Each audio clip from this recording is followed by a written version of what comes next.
for women, the biggest thing is they don't understand their own finances.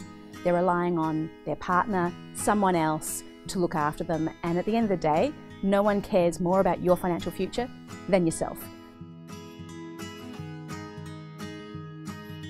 Women on average have about half as much in super when they retire than men, and that is terrifying. So what we're looking at here is if a male, when they retire, on average is retiring on about 300,000 in super, women are retiring on about 150. And that's just not sustainable for when we're all living to men the early 80s, women to their mid 80s. This is a long time in retirement. Consolidating into one super fund.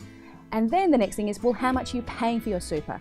So making sure that your fees are as low as they possibly can be. When you've got a low balance, there's no point having bells and whistles when in reality is the results show that low-cost funds outperform. And then it's about your investment options. If you can't touch it for another 20 years, why have you got it in conservative?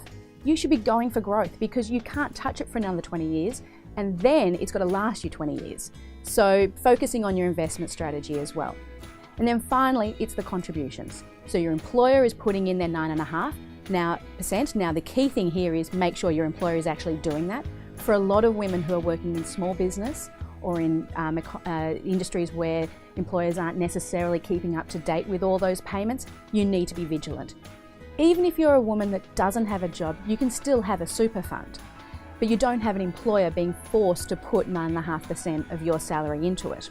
So if you're, as a couple, decided that you're staying at home, then work out, well, what would be your equivalent super contribution, and as a family, make that a priority to put it into your super fund.